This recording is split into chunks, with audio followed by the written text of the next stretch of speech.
Okay, so Alhamdulillah, terima kasih di atas kesudian kawan-kawan dan kesudian pelajar-pelajar untuk bersama kami dalam journey, dalam perjalanan yang baru. Satu perjalanan yang baru iaitu kita nak mendengar beberapa hadis daripada kitab Kelembutan Hati. Kalau boleh, saya mahu kelas ni tidaklah bersifat terlalu ilmiah, terlalu banyak maklumat, terlalu banyak information yang menyebabkan dia jadi berat untuk orang. Ya, tujuan saya kalau boleh, niat saya lah, ialah untuk mendedahkan, menceritakan sedikit hadis-hadis daripada kitab Kelembutan Ilmu, Kelembutan Hati. Tapi sebelum tu suara saya okey ke? Okey Ustaz. Ya. Assalamualaikum. Waalaikumsalam. Okay, so kalaupun kita tak ada buku tu, sebab tak ada lagi, sebab kitab Sahih Bukhari ni ada lebih kurang 9,000 hadis. It's a very long book lah. Sahih Bukhari.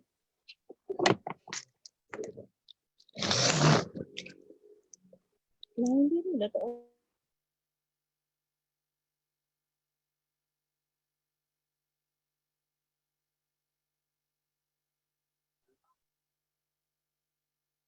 Kalau English translation, contohnya kan, ada jilid, ni saya tunjukkan jilid 4 ni sebab tangan saya tak cukup kuat untuk keluarkan semua sekali. Ada 9 jilid Sahih Bukhari sahaja. And buku ni taklah dijual satu-satu. Biasanya dijual satu set. Jadi siapalah yang nak beli satu set Sahih Bukhari kan? Nah, ini English translation lah contohnya. So, susah sebenarnya nak jumpa buku tu secara fizikal. Only kitab Ar-Riqaq, kitab Kelembutan Hati. Setahu saya tak ada lagi mana-mana ustaz, ulama yang keluarkan hadis-hadis kitab itu sahaja, only that chapter, dan buatkan satu buku senang untuk kita dan translate it. So at least kita belajar. Saya bacakan hadisnya. Saya bacakan dan kalau hadis tu pendek saya bacakan mungkin bahasa Arab sikit. Tapi kalau panjang saya bacakan Melayu saja. Supaya kita dapat manfaat, dan tujuan kitab ini saya sampaikan, saya ajar ialah semoga hati-hati kita ini kalaulah tengah down, kita mungkin boleh upkan sikit. Kalaulah tengah keras, rasa macam dendam nak marah orang ni, harapannya dia jadi lembut sikit. Kalaulah kita tengah dalam keadaan susah nak bersabar, mungkin dengar hadis-hadis ini, rasa macam okay, insyaAllah aku boleh sabarlah ya. Pernah berlaku dulu ni, yang berlaku pada aku, mungkin aku boleh sabar.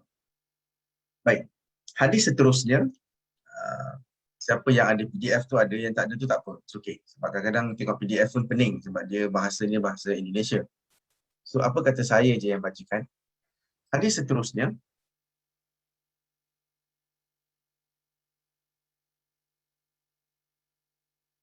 dari Muhammad bin Ibrahim, dia berkata Muaz bin Abdurrahman ceritakan kepadanya bahawa Aban bin Usman. Dia kata Aban ni dia pernah bawakan air untuk Usman, dan masa tu dia tengah duduk-duduk aja. Usman pun berwuduk dengan wuduk yang baik, dan Usman kata aku pernah melihat Nabi wuduk macam ni, dan Nabi duduk macam ni. Dan Nabi pun bersabda, siapa yang wuduk macam ni, kemudian pergi ke masjid, kemudian solat 2 rakaat, kemudian duduk, maka dosa yang telah lalunya akan diampunkan.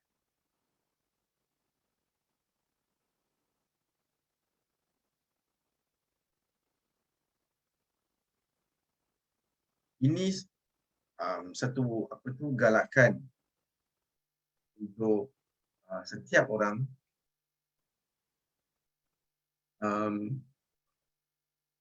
untuk solat 2 rakaat, untuk solat sunat.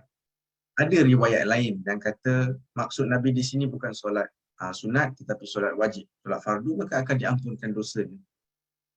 Nak ceritanya apa tahu? Bahawa Allah tidak menunggu amalan-amalan besar, amalan yang susah untuk ampunkan kita ni. Tak perlu. Allah memang mahu ampunkan kita. Dan Islam bukanlah tentang um, tentang menyimpan dosa ataupun menyimpan dendam. Bukanlah tentang Allah mahu menghukum kita.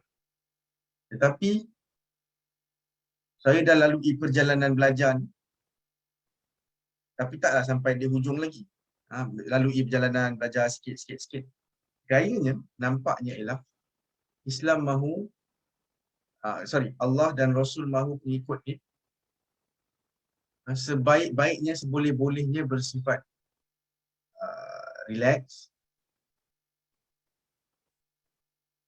sangat suka menyebarkan rahmah Allah. Kita menjadi satu, kita macam menjadi penyampai rahmat Allah sebenarnya. Dan rahmat Allah ni sangat bersifat cushion tau. Bahawa orang yang dah habis putus asa pun masih ada rahmat Allah. Sampaikan Allah kata ana inda zanni abdi bi. Aku ini mengikut prasangka ataupun sangkaan hamba aku. Ini hadis kursi. Maka sangkalah yang baik-baik. Sangkalah yang baik-baik sebab Allah ni baik. Bagi siapa yang tengah lalui kesusahan sekarang, mungkin tak nampak. Kata mana senangnya. Tak senanglah.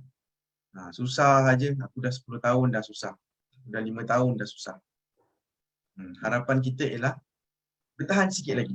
Bertahan sikit lagi sebab janji Allah ialah inna ma'al usri yusra. Bersama susah itu akan ada kesenangan. Bersama susah itu akan ada kesenangan. Tahanlah. Kita yang bagi nasihat ni, sebagai contoh saya yang bagi nasihat ni pun, saya mungkin akan gagal. Ataupun mungkin perkataan gagal itu tak sesuai. Saya mungkin akan breakdown lah, kalau diberikan kesusahan yang sama yang tuan-puan, adik, kakak yang adik-adik kena. Tapi Allah Maha tahu siapa yang boleh terima ujian apa. Dan janganlah cepat sangat. Kalau apa-apa jadi pada kita je, ini ialah punishment untuk kita. Ini ialah hukuman Allah kepada aku. Anak saudara saya, dia sedang dalam fasa itu. Umurnya lebih kurang 16 tahun. Dalam fasa tu, agaknya terlalu banyak mendengar ceramah, kuliah dan baca artikel tentang punishment, tentang hukuman Allah ni. Dia rasa down. Tak ada mood tau. Hilang dia punya interest. Dia jadi takut saja. Hidup ni sekarang takut. Tapi alhamdulillah dah makin baik. Takut. Aku nak mati ke? Adakah ini tanda-tanda aku akan mati? Antara hadis palsu yang disebarkan ialah ada 40. Ada beberapa tanda manusia tahu dia akan mati. 40 hari sebelum kematian akan berlaku begini. Yang menyebarkan ni kadang-kadang orang agama juga. Orang yang mengajar agama. 40 tahun sebelum mati maka akan ada tanda-tanda begini. 100 tahun sebelum mati, 100 hari sebelum mati akan ada tanda-tanda begini. 40 tahun. Ini bukan, tidaklah menyebarkan rahmat. Malahan ini bukan datang dari Nabi pun. Dan ia juga apatah lagi datang daripada komuniti kesihatan. Mana datangnya perkara ni? Ini semua hanya menyebabkan orang rasa lemah semangat je. Jadi kalau ada simptom-simptom yang kononnya 40 hari sebelum kematian tu kepada seseorang manusia, rasa apa? Tangan kebas-kebas. Aku ada, aku nak dekat mati ke? Habis. Maka berlakulah fenomena yang dah disimpulkan oleh orang Melayu dulu. Pantang dipanggil mati sebelum ajal. Kan selalu pendekar-pendekar ni kata aku pantang mati sebelum ajal. Maksud dia ialah ajal tak sampai tapi dah mati hari. Umur 16 tahun tapi seolah-olah macam dah mati dah. Sebab apa? Habislah aku mati ni. Allah takkan ampunkan aku. Kenapa kau takut mati kalau ia pun kau mati? Kenapa kau takut mati? Sebab Allah akan punish aku. Aku banyak buat salah pada mak aku, pada nenek aku, pada kawan-kawan alam. Hidupnya hanya pasal kesalahan sahaja. Rugilah. Rugilah. Padahal Allah suruh enjoy dunia ni. Allah kata kulu washrabu, kan? Makan dan minumlah. Tapi jangan melampau-lampau. Dan jadilah khalifah di. Ada orang, okey, ada di kalangan student ni, ada yang mute lah dia punya apa. Siapa yang tak mute? Jeffrey. Dia yang tak mute. Saya lah tu. Orang lain semua dah mute dah. Terima kasih bagi siapa yang buka video tu. Saya rasa macam bercakap dengan manusia lah. Antaranya Nur Fidah yang dekat taman tu.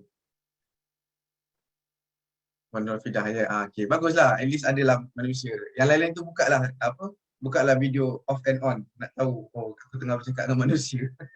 Kalau tidak bercakap dengan skrin, cakap sorang-sorang. So, tengok betapa Nabi mengajar bahawa berwuduk dengan baik, pergi masjid, solat. Allah akan ampunkan dosa yang dulu. Bukan dosa hari ini. Bukan dosa tadi. Tapi dosa yang dulu. Tapi Nabi juga menyambung. Hadis ini Nabi kata, tapi janganlah kamu sampai terpedaya. Maksudnya, kau sembahyang 2 rakaat begitu, lepas tu kau pergi buat jahat.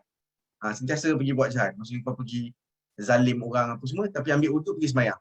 Jangan terpedaya macam tu. Hadis seterusnya,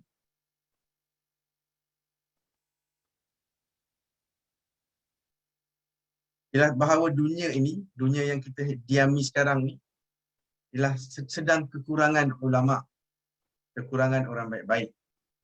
Nabi SAW bersabda, orang yang saleh meninggal satu demi satu, dan yang akan tersisa, yang akan berbaki ni, ialah orang yang hina seperti sisa gandum ataupun kurma. Maksudnya gandum semua dah diambil dah, kurma pun dah dimakan, yang ada sisa-sisa aja. Allahu Akbar. Maknanya makin lama, makin zaman tu berubah, mendekati zaman kita ni, makin kurangnya orang yang saleh dan salihah. Dan kita pun nampak kan, tengoklah dalam social media, dalam Facebook, Twitter, dalam parlimen, susah kita nak melihat kesalehan. Susah nak melihat itu, ialah kesalehan lah daripada manusia. Susah. Saya tak katalah dia tak saleh, aku saleh, bukan macam tu. Tapi susahnya nak jadi orang saleh zaman sekarang. Sebab orang yang betul-betul saleh, Allah dah ambil sikit demi sikit. Sampai Nabi pernah sebut dalam satu hadis, Nabi kata, sampai akan ada orang yang pergi ke kubur dan dia kata, best lah engkau dah selamat, kami masih hidup. Macam itulah. Sampaikan orang berharap dia mati. Punyalah teruknya keadaan setengah-setengah orang dan punyalah teruknya keadaan zaman. Dan antara zaman yang sangat teruk untuk hidup ialah zaman sekarang sebenarnya. Iaitu contohnya zaman COVID ni lah. Zaman kita tak boleh nak keluar sangat, tak boleh nak ketemu dengan kawan-kawan, tak boleh tu, tak boleh ni. Orang yang hatinya sentiasa melekat dengan masjid, dia tak boleh pergi masjid. Orang yang rindu sangat dekat kuliah-kuliah dekat masjid, tak dapat pergi. Wah, susah sangat ni. Memang ini zaman yang susah.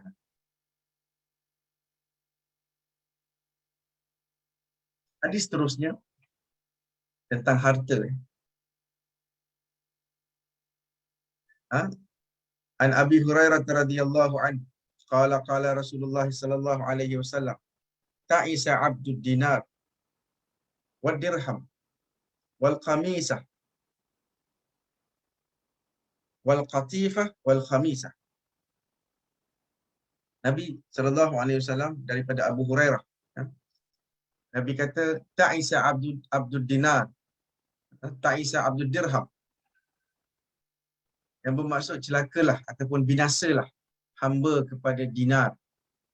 Celakalah, binasalah, rosaklah, hancurlah hamba kepada dirham, hamba kepada pakaian-pakaian yang cantik, dan hamba kepada baju secara umum, khamisah.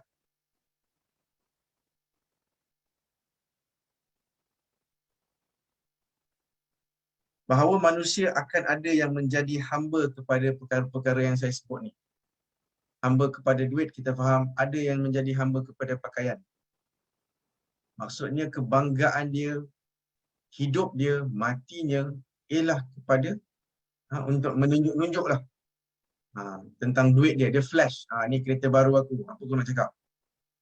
Jiran sebelah beli kereta elok sikit. Mungkin beli kereta Proton yang baru sikit. Kita cepat-cepat beli CR-V. Tunjuk kat dia. Aku ada. Aku lagi kaya dari kau. Jiran sebelah adalah elok sikit. Dia cerita-cerita sikit suaminya belikan beg tangan. Beg tangan adalah beg tangan dalam RM200. Kita cepat-cepat paksa suami pula. Ataupun kita pun ada duit sendiri. Katakanlah kan, perempuan katakan. Cepat-cepat. Yang kereta tadi tu lelaki. Ni handbag pula. Cepat-cepat kita beli handbag RM3,000. Dan cepat-cepat kita nak cerita pula kat jiran. Ini semua sebenarnya ialah hamba kepada barang-barang ni. Kita yang melihat orang yang menjadi hamba ni, kita hamba kepada perkara ini. Maksud hamba ialah bukannya tak beli. Kalau aku tak nak jadi hamba dirham, aku tak nak gaji lah. Kerja tak payah gaji. Macam tu ke? Bukan. Tetapi keredaan kita sangat bergantung kepada duit. Tak ada duit, tak ada redha. Redha dalam hidup ni tak ada langsung. Cakap je apa aku dapat. Cakap je apa aku dapat. Ada orang tanya dekat satu doktor ni katakan. Mungkin doktor ni sepupu kita ke kan. Dia boleh tak aku nak tanya sikit pasal ubat anak aku ni demam. Soalan dia ialah, apa aku dapat? Kalau aku bagi consultation kat engkau, aku tak dapat apa-apa. Baik aku kerja klinik. Dapat juga sejam RM50 ke RM100. Macam tu. Maknanya, hidup dan matinya hanyalah itu. Semoga Allah jauhkanlah perkara ini daripada hati kita. Dan ingatlah, hadis-hadis yang kita baca ni bukan tentang orang lain, tetapi tentang kita. Selalu kena ingat, this is about me. Tak payah nak tengok orang lain. Tak payah terus fikir, oh ni macam mak su aku ni. Oh ni macam mak lang aku ni. Ni pakcik aku macam ni. Gila-gila harta. Astaghfirullah. Allah. Tak payah macam tu. Bacalah semua ini untuk diri sendiri. Tak payahlah nak jadi ustaz-ustazah sangat. Apa pun cakap, mesti pasal orang lain. Kan maksudnya, ni. Jadi, saya harap awak boleh berubah. Awak boleh berubah. Semuanya pasal awak. Jarang pasal kita, pasal saya. Dalam surah At-Taghabun, Allah kata, innama amwalukum wa auladukum fitnah. Sesungguhnya, harta kamu dan anak-anak kamu ini fitnah. Dan fitnah ini bukanlah bahasa Melayu punya fitnah, tetapi ini bahasa Arab punya fitnah. Dan fitnah bermaksud ujian, cubaan. Betul kan? Memang semua ini ujian kita. Nabi SAW pernah dekat atas mimbar, dia tengah bagi khutbah. Dia tengah bagi khutbah. Tiba-tiba dia meluru bawah. Dia turun tangga tu, meluru dan dia ambil cucu dia. Dia tengah bagi khutbah. Tapi dia boleh berserap tu. Kelam kabut dia turun, dia ambil cucu dia duduk dan dia naik atas mimbar balik. Dia letak cucunya atas peha. Dan dia cerita pula. Tadi, ni Hasan lah sebenarnya. Hasan, cucu dia. Kata tadi dia ni, dengan pakaian dia yang meleret sikit, mungkin Hasan waktu tu umur 2 tahun. Bajunya meleret sikit, dia dah mula berjalan, tapi tak berapa stable. Dan dia punya baju yang dia pakai tu meleret lebih sikit daripada kaki. Jadi dia terpijak bajunya dan dia hampir jatuh. So Nabi tengah bagi khutbah. Bayangkan ini upacara rasmi di Masjid Nabawi, imam paling besar iaitu Nabi Muhammad SAW. Nabi turun dan terus dukung cucu dia sebab takut dia jatuh. Kemudian Nabi pun menggunakan ayat ni, dia kata memang anak-anak dan harta ni cubaan bagi kita semua. Aku tengok Hasan ni hampir jatuh, jadi aku cepat-cepat ambil. Bukanlah satu kesalahan untuk kita sayang kepada anak ke apa. Tapi mereka inilah yang akan beri cubaan yang paling besar untuk kita. Cubaan apa? Ataupun dugaan apa? Macam-macam dugaan lah. Siapa yang ada anak, dia faham. Betapa bukan senang untuk menjaga anak, bukan senang untuk menguruskan mereka, menguruskan emosi. Kadang-kadang menguruskan makan minum ni senang sangat. Urus makan minum ni macam bagi kucing makan lah. Apa yang special sangat bagi makan minum ni? Yes, kita cari duit, kita bagi makan kat anak-anak. Okay. Tapi menguruskan emosi, attitude, perangai, style, respon kepada perkara negatif dan positif, ni semua ni mahal ni. Cara yang sangat passionate tentang parenting, tentang cara melayan anak, mendidik anak dan sebagainya ialah pengasas Kindergarten Dr. Puteri. Tak tahulah dia ada tak hari ni dalam grup kita ni. Puteri Afzan. Sebab kami ada satu kelas dalam kelas sirah. Kami dalam satu kelas. So, dia always share apa pandangan dia pasal parenting zaman sekarang ni berbanding dengan apa yang mungkin patut lebih baik dan sebagainya. Dan sebelum tu saya nak cakap thank you kepada orang lain pula yang open videonya. Okay, Alhamdulillah, I can feel that I'm talking to some human being. Okay, Rozana kat situ, ada Syamsidah pun. Terima kasih. Kalau nak tutup balik pun tak apa. Ada lagi, Syarul Ikram pun ada. Masya Allah. Tengoklah semua muka. Hafizah pun ada. Hafizah Rusdi ada. Dari Kelantan ni kan. Nur Hadilah, Syarul Ikram. Yes. Salwa pun ada. Yes. Ada yang muka aja. Gambar je lah. Jadilah. Kita manusia juga tu. Kat sini ada siapa lagi? Syahmi. Ada Azran Nasidi. Nur pun ada. Okay, thank you. Rasdan at Parit ni. Rasdan Parit mana ni? Cakap ke? Kawan Azhar, Doktor. Masya Allah. Betul lah tu. Geng kita lah tu. Okay, Alhamdulillah. So, Hanifah daripada Johor pun ada. Okay, thanks. Kalau rasa kelas-kelas macam ini sesuai untuk kawan-kawan, share lah dengan kawan-kawan. Facebook Live pun ada, tak perlu nak join Zoom dan daftar ke apa-apa lain. So, jom kita teruskan. Dari Atta dia berkata, Atta ni nama seorang tabi'in. Dia kata, Sami'tu Ibnu Abbas radhiyallahu anhuma yaqul, Sami'tu Nabi sallallahu alaihi wasallam yaqul, Lau kana li ibni Adam wadiyan min mali la'abtagha thalithan. Ini satu hadis yang menarik. Disebut bahawa manusia ni, Nabi pernah sebut Lau kana li ibni Adam wadiyan la'abtagha thalithan. Kalaulah anak Adam ini ada 2 lembah emas ataupun lembah yang penuh dengan harta. Bayangkan, satu lembah ni penuh harta. Satu lembah ni penuh harta. Kan happy kan? Bayangkan kita seorang anak Adam. Kita ada harta penuh satu lembah. Lembah ni besar lah. Tak payahlah. Satu rumah penuh harta pun kita cukup dah. Penuh, ada emas, ada permata, ada ada apa lagi. Ada Bitcoin termasuk ke harta. Bitcoin dah tak nampak kan? Tak ada pegang. Kalau ikut saya, harta yang saya best mungkin buku saya lah. Saya suka, ada Sahih Bukhari, Muslim apa semua penuh kan. Macam pada saya tu harta saya tu. So bayangkan, penuh emas lah satu rumah ni. Disebut dalam hadis, mungkin kita tak boleh nak bayangkan pasal lembah. Let's talk about house. Bayangkan satu taman perumahan tu penuh dengan harta. Kemudian kita ada wadian. Ada dua lembah emas. Min mal disebut. Tahu tak manusia akan buat apa? Manusia akan tanya, ada tak satu lagi? La'abtagha thalithan. Dia akan tanya yang ketiga. Dia akan tanya, ada lagi ke? Ada lagi tak? Nak ceritanya, itulah manusia. Manusia ialah satu grup makhluk yang takkan puas. Saya akan cerita tentang orang terakhir yang masuk surga. Tentang betapa manusia ini takkan puas. Dan Allah memang acknowledge perkara ini. Ceritanya hal dunia dulu. Kemudian Nabi sambung, Nabi kata wala yamla'u jawfa ibn Adam. Dan tak ada perkara yang boleh penuhkan. Jawf ni kiranya perut lah ataupun rongga lah. Jawf patutnya maksudnya rongga. Tapi maksud dalam hadis ni insya-Allah maksudnya perut. Dan tak ada benda boleh kenyangkan perut anak Adam ni. Ini kira perut ni tempat dunia lah kiranya kan.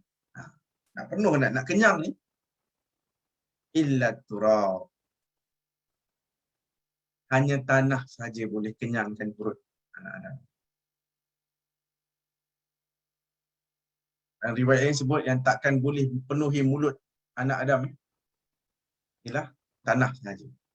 Yang bermaksud kan manusia akan bersifat macam ini sampai dia mati.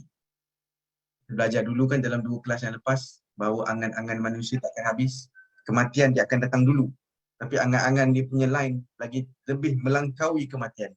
Ajalnya tu kat sini, angan-angannya kat situ, depan. Jarang orang punya angan-angan sebelum kematian. Itu biasanya orang yang sudah depressed. Dah tak ada angan-angan dah, matilah aku. Orang yang murung. Maka dia akan, angan-angan dia sudah berhenti sebelum ajal dia. Tapi 99% manusia yang normal, angan-angan dia melangkaui ajal. Umur dah 90, masih lagi ada angan-angan lagi. Nak tengok cicitnya kahwin. Itu aja. Cicit pertama sulung kahwin pun cukup dah. Bila cicitnya kahwin, apa dia cakap? Aku nak tunggu yang cicit yang bongsu pula. Yang tengah, kemudian yang bongsu. Bila semua dah kahwin, teringin nak tengok yang pertama tu ada anak. Baru aku ada ciut. Lepas cicit dah jadi apa? Ciut ke cuit? Anak, cucu cicit kan? Lepas cicit apa? Manusia memang gitu kan? Dia takkan puas. Dan ini bukan satu perkara yang tercela. Allah bukan benci dengan perangai manusia yang ini.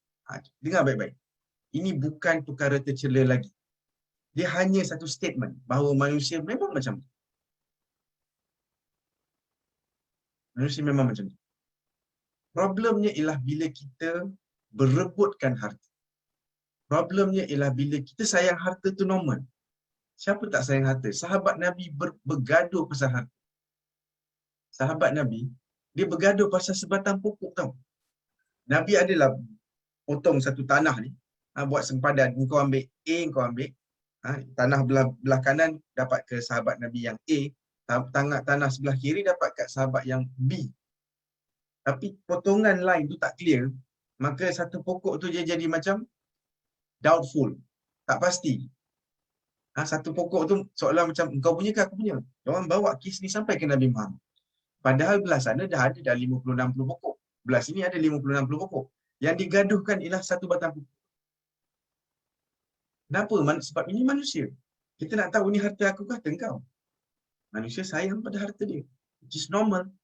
Dan tahu kan bila ada orang datang nak rampas harta saya. Katakan dia masuk rumah saya, dia nak ambil barang saya. Tak tahulah, saya pun tak banyak harta banyak pun. Katakanlah saya ada emas 15 kilo ke 20 kilo kat rumah. Tak tahulah saya nak buat apa dengan emas ni. Ada orang datang, na'udzubillah, rompak ke apa ke. Dia nak rampas benda ni. Dan saya mempertahankan dia. Mempertahankan harta yang saya ada ni. Kalaulah mempertahankan harta. Dan kalau saya mati, mempertahankan harta, itu dikira mati syahid. Nampak tak betapa agama kita ni agama yang logik. Ajaran ini sesuai untuk semua orang. Bahawa manusia sayangkan harta, itu memang satu statement. Tak payah nak sangkal-sangkal dah. Allah memang nak kita jaga harta kita pun. Kalaulah tak ada unsur sayang semua ni, kenapa ada hukum faraid? Kenapa bila seorang tu mati, maka orang lain dapat harta-harta daripada ayahnya, ada pembahagian dan sebagainya. Kalau Islam ialah tentang lupakan semua ni, harta tak ada apa-apa, ini semua sampah, ini semua tak guna. Kalaulah agama Islam ialah tentang ini semua tak ada benda, buat apa nak ada kira betul-betul? Kan? Buat apa ada kira betul-betul? Kenapa ayat paling panjang dalam Quran ialah ayat hutang? Sebab harta ini perkara penting untuk manusia. Dan manusia ni akan ada dia punya sayang kepada harta, sampaikan kalau adalah 2 lembah emas, hatinya tak puas. Dia akan tanya, ada ke lembah lagi satu yang macam ni? Ada ke? Itulah manusia. La betara talisan. Dia akan tanya yang ketiga. Dan yang akan penuhkan mulut dia ataupun perutnya ialah turab lah, ialah tanah saja. Maksudnya bila kita mati baru berhenti benda. Tapi kena ingat, semata-mata mati taklah tutup semua cerita ni sebab kita akan bawa perangai yang sama di syurga. Tahu kan? Di akhirat manusia tetap dengan perangai ni. Ada orang faham yang bila dia mati seolah-olah dia sudah, cuba dengar baik-baik. Setuju ke tidak? Setuju ke tidak?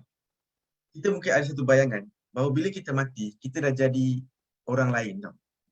Yang bercakap cuma roh kita, perangai tak sama.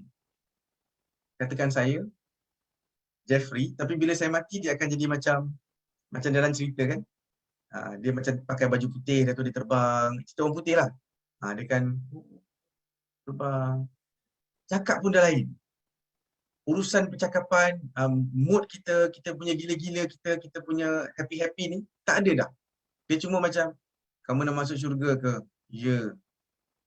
Masuklah. Baiklah. Nak makan apa?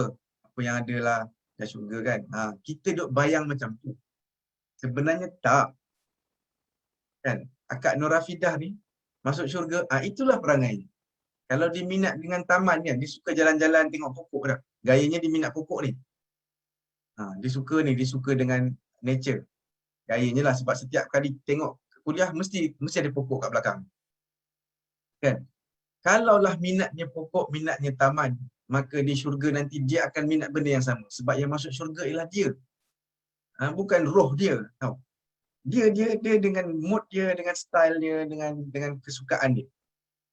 Macam mana saya boleh yakin cerita pasal kita akan masuk syurga dengan perangai kita? Satu hadis bahawa Nabi bercerita kepada beberapa orang sahabat. Dan di samping Nabi ada seorang badui juga. Maknanya orang yang orang ulu lah, orang kampung lah kira, orang pendalaman. Badui ya. Nabi kata di syurga kan akan ada seorang lelaki. Allah tanya dia, puas ke kamu? Happy ke? Dia kata, ya Allah, alhamdulillah lah. Happy. Syurga tu bayangkan. Di syurga Allah interview satu orang. Engkau happy ke? Dia kata, alhamdulillah, happy sangat ya Allah. Tapi, ada juga tapinya. Dia dah happy. Dia masuk syurga. Tapi ada tapi. Tapi ya Allah,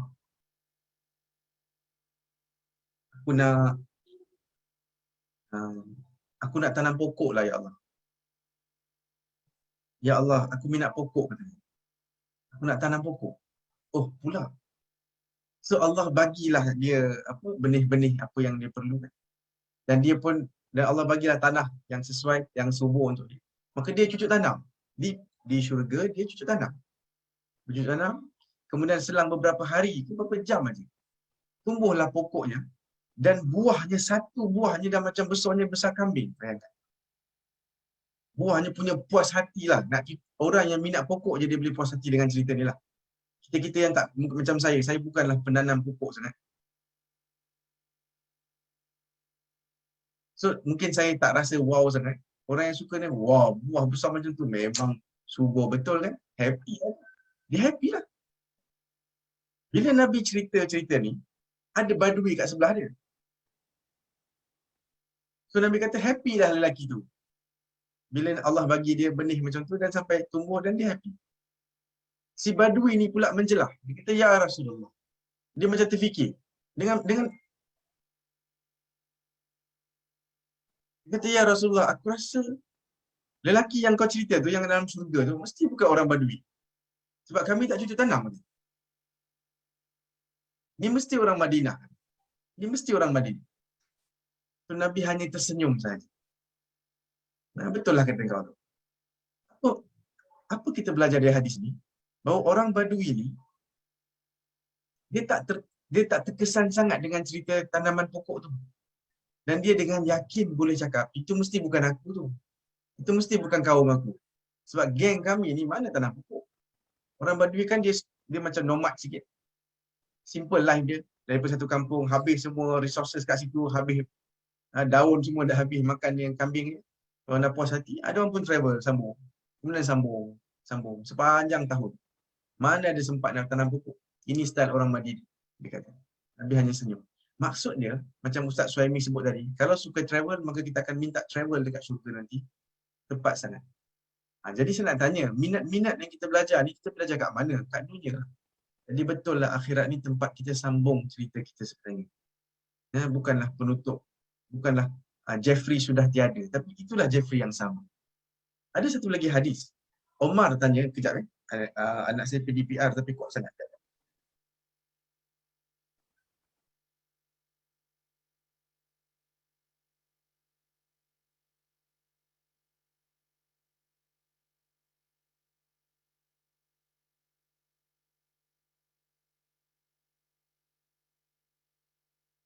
Ada satu lagi, Omar radhiyallahu anhu.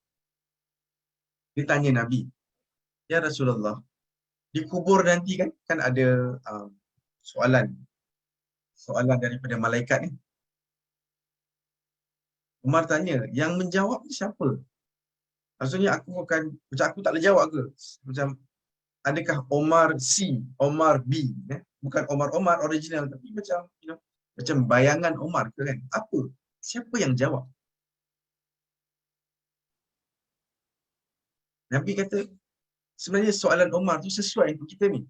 Siapa sebenarnya yang jawab dekat kubur nanti kan? Siapa?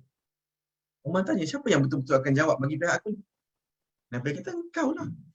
Umar kata, aku dengan perangai aku ni. Maksudnya, akulah. Nabi kata, ya, engkau lah Umar yang akan jawab. Dan Umar kata apa? Kalau macam tu, aku akan sumbat batu dalam mulut malaikat. Power tak? Umar kata, aku sumbat batu dalam mulut malaikat. Tahu tak apa maksud Umar? Bukanlah dia suka sangat nak rosakkan gigi malaikat tu. Bukanlah dia bermusuh dengan malaikat. Umar nak cakap apa? Kalau yang jawabnya aku, apa kau punya soalan? Siapa Tuhan kamu? Hei, seumur hidup aku hidup dan mati kerana Tuhan aku. Betul tak? What kind of question is that? Macam orang tanya kita, solat ialah satu perkara yang wajib dalam Islam. Kita pun stres. Apa punya soalan exam lah? Itu memang wajib lah. Betul lah kan? So, Umar ni, kau jangan bagi aku soalan bocor macam ni lah. Siapa Nabi kamu kan? Kamu ikut siapa? Apa punya soalan ni? Ini Umar tahu. Umar sampai menjadi pengganti Nabi dalam hidup. Faham tak pengganti Nabi? Dipanggil khalifah. Dan khalifah, salah satu maksud khalifah ialah pengganti. So, aku ambil kerja Nabi kot. Apa yang aku mampu lah. Dia bukan Nabi. Jadi, apa yang kau nak tanya aku? Siapa yang kau ikut dalam hidup? Itu maksud Umar. If I can answer, aku sumbat batu dalam mulut. Ini dah hadis-hadis yang menarik sebenarnya. Maknanya, yang akan jawab dalam kubur, yang akan masuk syurga dengan perangainya ialah Hafizah Rusdi itu sendiri. Hafizah tu, tak apa dia tengah buat ni. Lipat kain ke apa. Hafizah Rusdi tu yang akan jawab. Hafizah ni kiranya student saya dekat USM dululah. Student, geng, kawan lah kan. Kita pernah kerja sekali dekat USM. Kubang Krian. Yang akan jawab Salwa. Salwa, you will be the one who answering. Bukanlah kita ni Salwa yang lain yang akan jawab. So, Umar kata, kalau macam tu, aku akan jawab. Okay, ada satu poin yang agak pelik sikit. Kita kena bersedia, relax, dengar baik-baik. Poin yang pelik.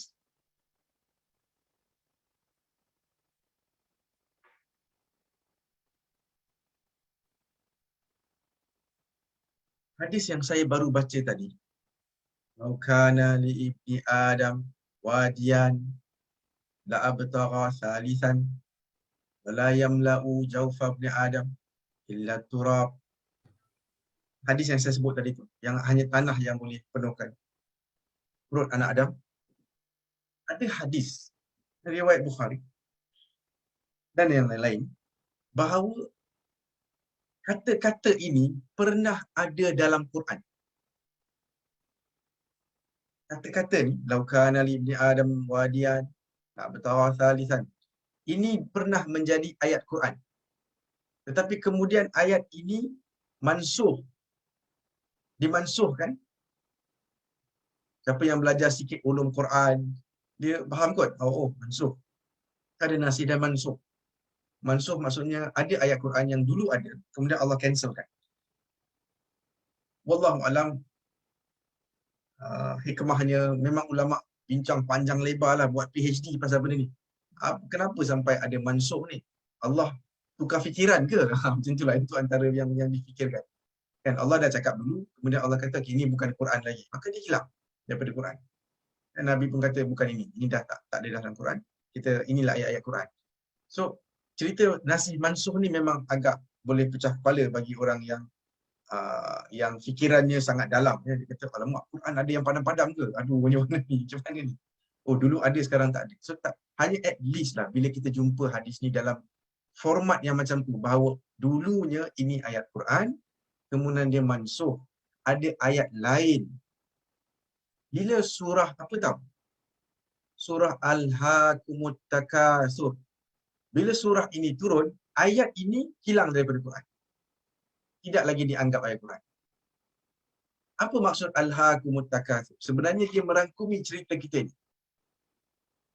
Bila turunnya surah Al-Hakumut Takasur, surah At-Takasur, maka ayat ini yang kita belajar dalam hadis sudah tidak ada dalam Quran, tapi direkodkan dalam hadis macam ni. Jadi cuba tengok apakah ada dalam Al-Hakumut Takasur. Manusia lalai. Al-Hakum At-Takasur. Lalainya manusia dalam memperbanyak-banyakkan.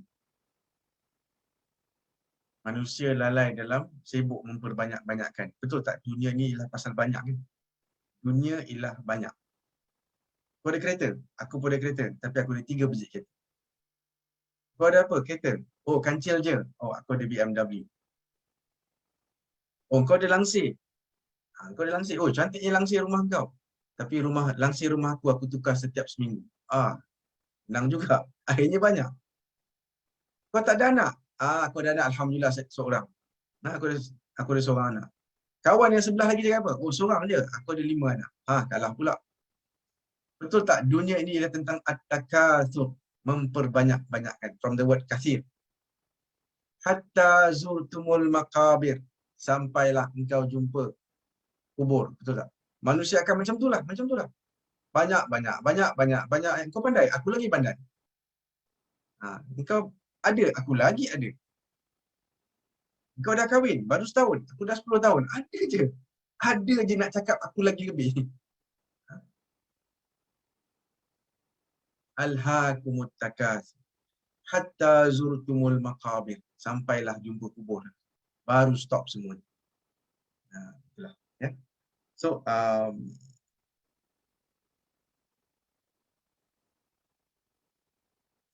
baik.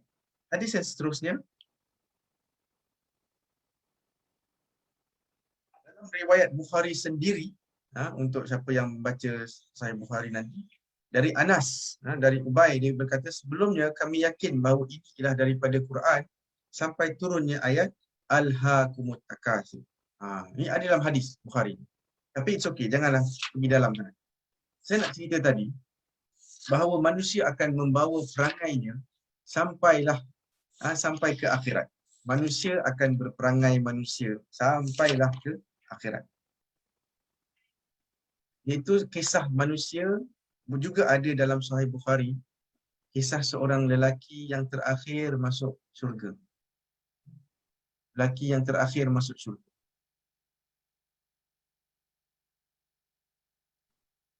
Ataupun yang terakhir keluar daripada neraka. Lelaki ini, dia buat salah, maka dia dihukumlah. Dihukum dalam dibakar dalam neraka lah ni. Salah. Dia buat salah. Yang mungkin Allah tak nak ampunkan salahnya itu, maka dibakar. Tapi habis dia punya tempoh dia dah habis dah salah dia, maka dia dikeluarkan daripada neraka. Cumanya tak dimasukkan dalam syurga. Kalau kita andaikan neraka kat sini, syurga kat sini lah. Di luar kanan saya. Jadi dia keluar daripada sini. Dan dia keluar dalam keadaan menghadap ke neraka. So dia masih tengok pintu neraka buka tutup, bahangnya masih terasa.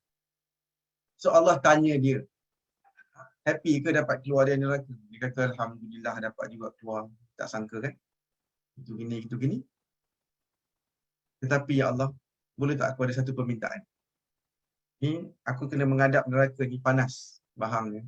Boleh tak engkau palingkan aku supaya aku berpaling kat sana? Bahang ni kuat sangat. Allah kata boleh. Tetapi ini ialah permintaan kau je kan? Ini je kan? Dah tak ada permintaan lain ni. Dia kata, ya Allah, ini cukup dah. Dapat berpaling cukup dah. Panas sangat ni, tak tahan. Maka dipalingkan dah. Jadi kuranglah panas sekarang. Selang beberapa waktu, wallahu alam, beberapa hari, beberapa jam, dan beberapa minggu ataupun bulan. Ini cerita akhirat. Tak disebut dalam hadis, beberapa waktu saja disebut. Selang beberapa waktu, dia doa kepada Allah, dipanggil Allah lah kira. Dia berseru lah, ya Allah, ya Allah. Allah tanya, ada apa? Ya Allah, boleh tak kalau kau anjakkan aku daripada sini ke sini, ke bawah pokok yang depan tu. Ni pokok, ada pokok ni, aku nak pokok depan tu boleh? Jauhlah sikit sebab bahang ni panas. Allah kata, bukankah tadi kau dah minta untuk aku tolong? Aku dah tolong kan? Ni apa nak minta lagi? Dia kata, ya Allah, ni last. Dapat pergi depan tu, alhamdulillah dah tak ada bahang. Ini jelas. Allah kata, janji yang kau takkan minta lagi. Dia kata, sumpah, wallah, kata, dia takkan minta dah. Cukup dah tu, ya Allah. Happy sangat dah. Maka Allah pun perkenankan dia pergi depan sikit. Maka sekarang dah tak panas. Masalah bila pergi depan sikit, ialah dia dah mula nampak sayup-sayup adanya syurga kat depan. Dan mula rasa kenyamanan angin udara daripada syurga. Bau wangi. Selang beberapa lama dia minta lagi ke Allah. Panggil Allah. Allah kata, apa lagi? Dia kata, ya Allah, ini last nak minta. Allah kata, engkau manusia memang takkan puas. Kau dah janji dah. Ada janji sumpah setia dah, tak nak minta dah. Minta lagi. Lelaki ni kata, ya Allah, ini last yang paling last. Bagilah aku pergi depan sini. Cukup dah ya Allah. Aku bukan minta banyak. Pergi depan je. Biar aku nampak betul-betul apa yang berlaku. Sejuk, wangi, best.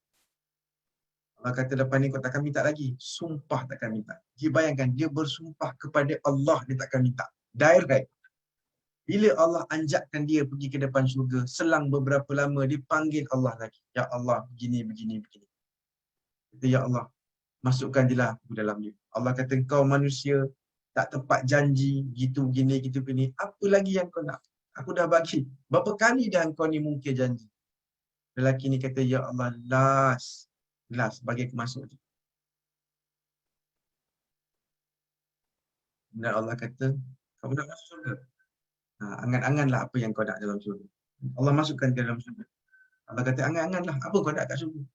Dia pun fikirlah dia nak apa. Kan manusia punya keinginan. Aku nak rumah, aku nak baju empat cantik, aku nak kereta, aku nak pasangan, apa. Allah kata, angan-angan ada lagi. Takkan itu je yang kau minta. Ini syurga ni. Dia pun mencuba dengan sedaya upaya untuk minta lah ataupun untuk fikirkan apa dia nak. Allah kata, itu je. Lagilah. Bila dia angan-angan semua ni, Allah kata, aku bagi apa yang kau angan-angankan, yang kau minta tu, 10 kali ganda. Dalam riwayat lain disebut, aku bagi satu dunia lah kat engkau senang. Yang kau minta semua hal dunia je. Akhirnya manusia nak emas, nak perak, nak cantik, kan hal dunia kan. Kita bukan minta planet Marikh, betul tak? Kita bukan minta, ya Allah, jadikan aku macam alien. Kepalanya besar, matanya pun besar 2 biji macam tu. Kan? Kita tak minta macam tu. Ya Allah, aku nak jadi alien, ya Allah. Aku pun nak jadi ET kan. Bagi siapa yang umur 40-an ni tahulah ET tu apa kan. Aku teringin ya Allah untuk ada 3 jari je. Nak jadi ET. Tak. Akhirnya kita nak perkara-perkara dunia juga. Allah kata apa? Aku bagi kau 10 kali dunia dan isinya. Nak. Terkejutlah lelaki ni. 10 kali ganda dunia ni. Tadi aku baru keluar neraka. Sekarang kau nak bagi 10 kali ganda. Dia terkejut. Kemudian dalam riwayat disebut Allah ketawa. Atas terkejutnya lelaki ni. Dan lelaki tu pula daripada terkejut jadi apa? Jadi macam kecewa. Ya Allah, kau ketawakan aku ke? Kau ketawakan aku Padahal kau Tuhan paling agung. Kau perli aku ke? Kau sindir aku ke? Maksudnya kau nak bagi 10 kali ganda dunia ni, kau main-main ke ya Allah? Takkanlah orang macam aku layak. Allah kata bukan sebab itu. Aku tak ketawa sebab itulah. Tapi apa yang kau nak, yang kau minta, yang aku bagi, hanya sedikit daripada perbendaharaan Allah, daripada harta yang Allah ada, daripada apa yang Allah miliki. Ini semua sikit aja. Yang kata 10 kali dunia tu sikit sangat. Titik je daripada air laut. Jadi cerita ini, kalau kita tengok, semoga Allah masukkan kita semua dalam syurga-Nya. Amin. Dan kita pun tak minta jadi manusia terakhir masuk syurga. Tak nak. Kita nak jadi orang yang antara yang pertama yang masuk syurga. Amin. Amin. Rabbal alamin. Dan orang baik macam kita lah. Kita harap kita yang nak cuba-cuba jadi baik ni, yang Allah akan masukkan ke dalam syurga. Kalau boleh. Tanpa hisab. Tanpa kiraan. Sebab kiraan juga akan menakutkan kita. Gigil kita bila kalau Allah kira semua dosa kita.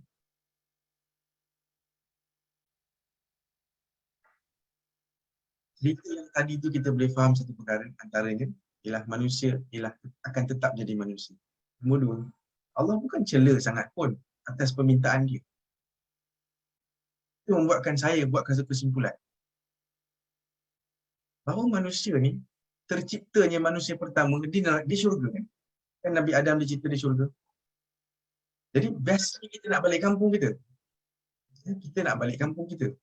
Syurga ialah kampung kita sepatutnya. Dan kalau tengok perangai kita, kita punya perengusnya kita ni, tak puas hatinya kita dengan benda-benda tak perfect ni.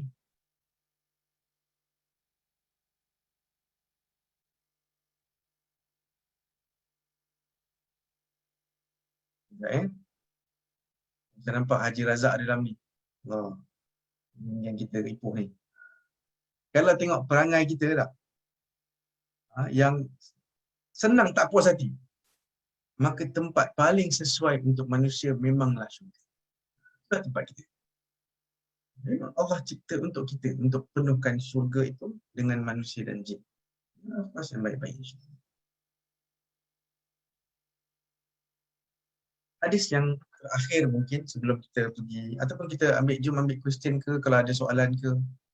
Kalau daripada Facebook Live, tolong Brother Ben, if you can listen, if you are listening, Brother Ben boleh sampaikan pada saya. Dalam chat ada ke soalan dah? Tengok chat sekarang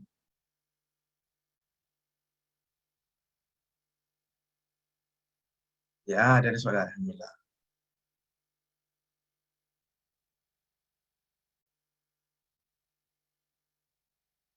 Salwa, I don't have the PDF with me now. So, hadis nombor berapa? Salwa cuba selak-selak. Start daripada hadis ke 320. Muka surat 320 kat PDF yang panjang. Ustaz Suhaimi kata kalau dia minat travel, dia akan travel dalam syurga. Ya Ustaz, kita akan minta apa yang kita nak. Soalan daripada Azra Nasidi. Allah interview, dah ada ke orang masuk syurga sekarang ini? Jawapannya ialah ya dan tidak.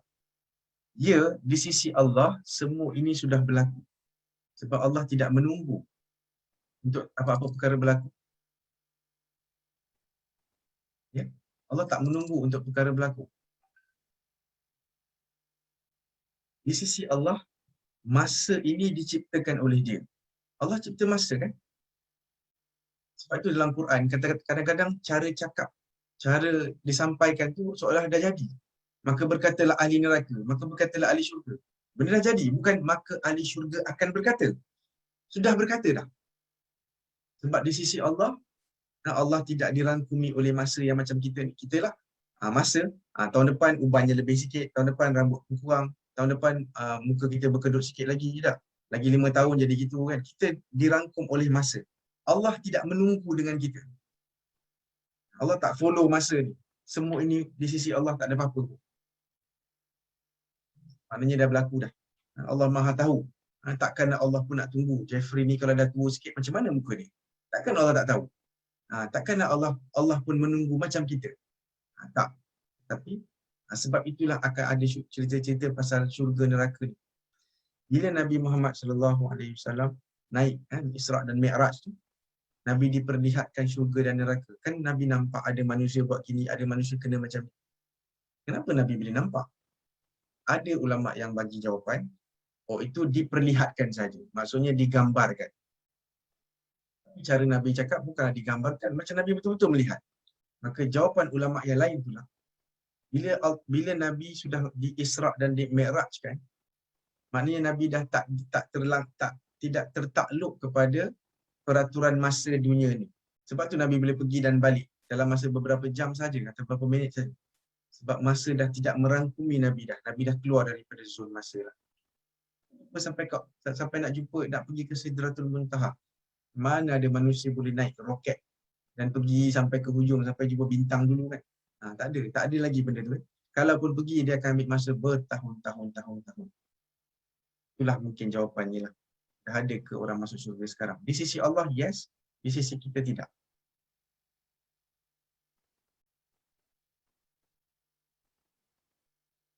Soalan lain ada? Siapa nak unmute ke, nak tanya soalan ke? Kalau ada, faham ke, tak faham ke?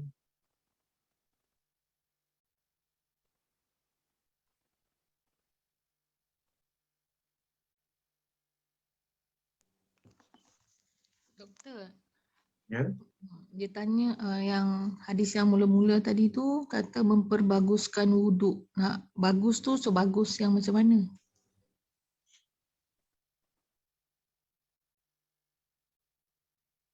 Memperbaguskan wuduk ni dibincangkan oleh ulama. Apa maksud baguskan wuduk? Ada ulama yang pergi agak jauh sikit lah. Tapi benda ni dibuat oleh Abu Hurairah sendiri, iaitu dia ambil wuduk dan dia lebih-lebihkan sikit tempat wuduknya. Maksudnya kalau kita sampai ke siku kan, dia buat sampai ke separuh lengan ni. Kalau kaki kan kita tahu sampai ke mata kaki tu, ulali, dia lebihkan sampai ke separuh betis gitulah. Itu satu pandangan. Pandangan yang lain ialah buat dengan penuh fokus. Sebab kita wuduk ni dah tiap-tiap hari buat. Kita boleh buat tanpa kita sedar pun. Kadang kita kata, aku ni dah basuh kaki ke belum? Punyalah automatik ni. Betul lah Haji Razak? Automatik ke tak kerja kita ni? Kita dah buat berapa tahun dah. Sehari bukan 5 kali. Kalau Haji Razak ni dia buat sehari mungkin 20-30 kali ambil wuduk. Dengan solat banyaknya kan, insyaAllah. Tak. So, kita dah buat, jajak. Kepala aku dah basuh tak? Jadi, itu ialah wuduk yang simple. Standard lah. Wuduk yang baik ialah bila kita fokus. Fokus basuh tangan kita. Sebab itu dalam mazhab Maliki, salah satu dari perkara yang penting, jadi anggap rukun tau, you mesti kena buat, ialah ad-dalk, dia panggil. Ad-dalk maksud dia gosok. Dalam mazhab Maliki. Dalam Syafi'i tak ada. Dia janji kena air, settle. Tapi mazhab Maliki, dia mesti kena gosok. Sebab tu kita pernah tengok, mungkin ada satu video seorang syekh daripada Afrika, dia ambil wuduk. Lama sangat. Lebih kurang 8 minit dia ambil wuduk. Tahu kenapa? Dia ambil air, macam tu. Tu. So, kita dalam mazhab Syafi'i mana ada yang gosok-gosok gitu kan? Just ambil, kena, okey lah kan? Begitulah.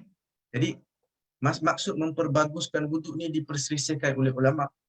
Jadi, apa yang saya boleh pegang lah, ialah wuduk betul-betul lah. Wuduk betul-betul dan dengan penuh conscious. Sedar apa kita tengah buat. Fokus bahawa ini dengan harapan kita tengah cuci, bahawa kita punya dosa kecil kita tengah habis, Allah tengah bersihkan. Dan perbaiki wuduk tu lah maksudnya. Wuduk dengan penuh fokus lah.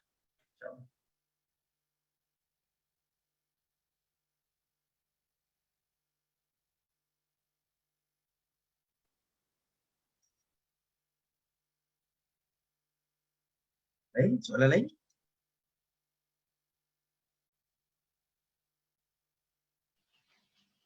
Ustaz, Assalamualaikum. Kalau kita berlama-lama berwuduk, tak dikira kita membazir ke? Masa kita tak boleh membazir dalam berwuduk kan? Bagus juga soalan ni. Soalan ni sangat bagus. Saya lupa dalam bab ni. Kalau kita biarkan saja perbincangan memperbaguskan wuduk ni, maka orang yang was-was akan lagi lama dalam bilik air. Aku nak memperbaguskan wuduk, aku nak diampunkan dosa kata. Sebelum ni dah setengah jam dah wuduk. Lepas ni jadi 40 minit, 1 jam pula. No. Nasihat ini ialah nasihat umum. Dan ada lagi beberapa nasihat-nasihat umum yang lain. Antaranya ialah bahawa Nabi ambil wuduk hanya dengan air sebanyak ini. Satu mud dia panggil. Dan Nabi mandi wajib mandi dengan 4 mud ni, dia panggil satu sa'. 4 cedukan air dengan tangan kita ni. So, membazir air, yes. Stop, tak boleh bazir air. Yang saya kata tadi baguskan wuduk tu bukanlah dengan pipe air tu masuk longkang. Itu tak ada kaitan dengan wuduk kita. Tak. Kita pasang dekat masa sembahyang Jumaat kita selalu pasang ni tak. Solat Jumaat kita tengok kan macam mana orang buka ayub. Lepas tu dia doa. Ya Allah, ya Allah, Allahumma salli ala Muhammad. Dia duk zikir, dia duk apa? Allahumma salli. Air dia buka dah. Dia buka air siap-siap dah. Full blast. Itu semua memang bazir semata-mata lah. Jadi yang saya cerita pasal Imam Malik style, apa yang dalam mazhab Maliki yang ada gosok tu, bukanlah ambil air. Tapi apa air yang ada, kita gosokkan. Macam tu. The bazir is one more problem lah. So, siapa yang ada was-was, semoga Allah hilangkanlah perasaan-perasaan was-was tu. Sebab adanya was-was sangat susah sebenarnya. Sangat-sangat susah. Sampaikan dia dianggap satu penyakit. Apa limit sehingga dikatakan hamba? Mana hamba ni? Apa maksud hamba kepada duit dan pakaian? Maksud dia, bila dia diberikan, dia redha. Bila orang tak bagi, dia tak redha. Maksudnya, harta dan pakaian tu memberikan impak yang besar kepada dalam hidup kita. Contohnya sangat banyak, perspektifnya juga banyak, cara fikirnya. Contohnya macam kita sedar bahawa manusia patutnya dilayan dengan baik. Semua manusia patut dilayan dengan baik. Tapi kita ni sebab kita ni hamba kepada pakaian, hamba kepada dirham dan dinar. Na'udzubillah, harap-harapnya bukanlah. Maka bila kita jumpa orang, tengok pakaian campur-campur sikit, ni mesti Bangla ni, macam tu. Ini mesti ni mesti orang miskin lah ni. Nampak kaya sikit je, Assalamualaikum. Elok aje. Assalamualaikum, khabar. Kalau sebab nampak elok sikit. Nampak keretanya besar sikit je, layannya terus lain. Ini memang berlaku, antaranya dia berlaku kat hospital. Saya bagi contoh. Saya memang kerja hospital dulu. Jadi kalau saya pergi sebagai rakyat biasa, saya pergi, layanannya kadang-kadang, memang teruk lah. Ada apa? Apa mau? Katanya. Apa mau? Apa? Kasar je. Lagi teruk ialah tak layan langsung. Buat tak tahu, dia pun bincang sama dia orang tadi. Nurse dekat kaunter tu bincang sama dia, kita kat kaunter ni. Assalamualaikum. Nurse nak tanya sikit. Buat tak tahu je. Nak tanya pasal family kita ke. Dia bincang sama dia. Anak aku masuk sekolah, anak aku tak sekolah, anak aku beli basikal baru. Kerana apa? Kerana manusia menjadi hamba kepada dunia. Saya ni tak ada benda untuk dia. Tapi nanti kejap lagi je, ada anak murid saya yang juga dia houseman dekat situ. Maksudnya doktor praktikal kat situ. Dia keluar daripada kaunter dia, Dr. Jeffrey katanya. Buat apa kat sini? Saya melawat family saya ni, saudara saya sakit. Bila sebut je Dr. Jeffrey je, terus lain. Satu kaunter tu berubah. Dia terus bangun. Ni siapa? Saudara mana? Katil mana satu? Betul. Kenapa macam ni? Hamba dunia. Kerana ada unsur hamba dunia. Saya tak katalah engkau hamba dunia. Tapi inilah dia hamba dunia. Bahawa manusia biasa takkan dilayan dengan baik. Tapi kalau kau ada kedudukan, Datuk, Tan Sri, Datuk, Doktor, Profesor. Semoga Allah jauhkanlah semua daripada kita dah. Jadi mungkinlah limitnya lah cara pandangan kita. Kita boleh test kat diri kita sendiri. Macam mana kita layan orang yang nampaknya miskin dengan macam mana kita layan orang yang ada kedudukan. Macam mana nak deal dengan yang was-was dan ambil wuduk, mandi junub sampai ambil masa yang lama? Jawapannya kena berhenti. Belajar daripada ustaz yang relax. Tanamkan dalam fikiran bahawa Allah Maha Pengampun. Allah tak suka kita hidup susah macam ni. Stres ni, was-was ni stres. Kemudian Hafizah tanya, ada tak beza antara was-was ini dengan OCD? Sebenarnya orang putih bagi nama kepada was-was. Obsessive Compulsive Disorder. Dalam bahasa Arab ni dia panggil was-was lah. So okey kot. Kalau dah tak ada soalan, kita jumpa grup kita ni masih 30 orang. Oh, 30 orang. Okey. Grup, alhamdulillah. Terima kasih atas masa yang diluangkan. Terima kasih atas peluang untuk saya kongsikan beberapa hadis. Syarul Ikram saya nampak lagi tu. Lama tak jumpa kawan saya ni. Nanti kita jumpa lagi minggu depan, insya-Allah. Saya akan pilih hadis-hadis yang saya akan go through setiap hadis, yang mana hadis yang muskil sangat, yang akan menimbulkan kita punya tanda tanya, lebih banyak tanda tanya daripada jawapan, saya mungkin akan skip lah. Tapi kebanyakannya tak adalah. Ada lebih kurang 200 hadis sebenarnya dalam bab ini. Kitabur Riqaq, kitab tentang kelembutan hati. Tapi ada hadis yang berulang, jadi saya tak akan ulang hadis yang sama. Kita akan skip. So, kita jumpa lagi minggu depan.